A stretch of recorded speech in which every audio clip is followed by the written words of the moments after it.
안녕하세요. 나냐냐입니다. 오늘은 외모지상주의 정상회담을 요약해보겠습니다. 그럼 시작하겠습니다. 정상회담은 쉬고 있던 호스텔에 편지가 오는 걸로 시작하는데요. 그런데 그 편지가 왕오춘에게서 온 것이었고 장현은 굉장히 놀라게 됩니다.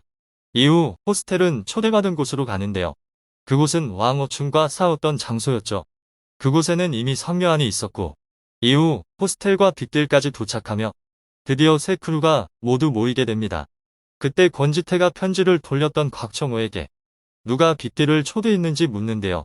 그때 갑자기 권지태의 뒤에 거구의 인물이 등장합니다. 그 인물은 자신을 박만덕이라고 소개합니다. 그리고 서성훈은 권지태가 올려다보다니 숨이 막힌다고 말합니다. 그때 폰을 든 사람이 나타나고 김기명은 이래의 회장이 또 폰에 숨었다고 말하는데 갑자기 이래의 회장이 틀렸다며 등장합니다. 그리고 본인을 유진이라 소개합니다. 그리고 유진은 4대 크루를 모은 이유가 최동수와의 전투 전에 동맹을 위해서라고 하는데요. 그리고 이래회와 동맹을 맺으면 10억을 준다고 합니다. 그리고 유진은 빅딜에게 제안을 하는데요. 김기명은 한신우를 찾기 위해 제안을 받아들이죠. 이어서 유진은 호스텔에게 제안하는데요. 장현은 호스텔은 크루가 아니라 가족이라며 거절합니다. 그러자 유진은 멍청하다고 하고 최훈석은 유진을 공격하려 합니다. 그런데 그때 폰을 들고 있던 인물이 최훈석을 막는데요.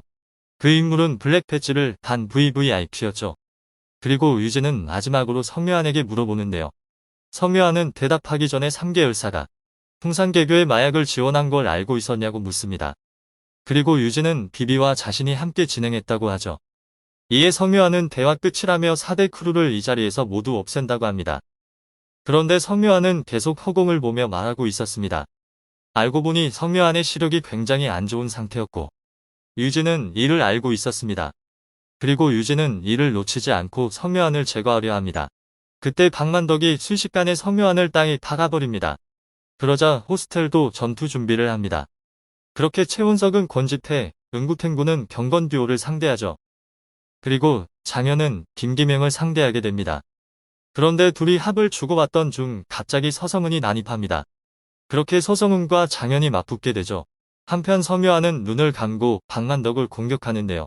박만덕은 이를 여유롭게 막아냅니다. 그리고 박만덕은 성묘안을 제거하려 하죠. 그때 갑자기 이진성이 등장해 박만덕을 공격하는데요. 그런데 이진성의 모습이 조금 이상하죠. 그리고 그때 바스포가 나타나 김기명을 공격합니다. 그 후 박형석이 등장하는데요. 무영석을 맡던 김기명, 권지태, 서성은 성묘안은 놀라게 됩니다. 그때 곽청호와 팽진양이 유진의 부탁을 받고 큰형석을 공격하는데요. 큰형석은 한 방에 둘을 쓰러뜨리죠. 그리고 호스텔과 갓독을 도와주려 합니다. 한편 서성은과 장현은 대치하고 있는데요. 서성은은 왕이 되기 위해 호스텔을 꼬드기려 하죠. 김기명과 바스코도 공격을 주고받고 있는데요. 바스코는 금지 기술을 사용해 김기명을 끝내려 합니다. 권지태는 최훈석에게 맞고만 있는데요. 최훈석은 권지태가 김기명 때문에 제대로 하지 않는다는 것을 알고 있었죠. 최훈석은 제대로 하지 않으면 죽는다고 말합니다. 그때 유진이 박만덕에게 큰 녀석을 테스트해달라 하는데요. 박만덕은 순식간에 이진성을 바닥에 박아버리고 큰 녀석에게 갑니다. 그런데 이진성은 아무렇지도 않게 일어나고 이후로 계속 맞아도 계속 일어납니다. 그러자 박만덕이 귀찮다며 이진성을 공격하는데요. 그러자 이진성은 몸을 비틀어 박만덕을 공격하죠.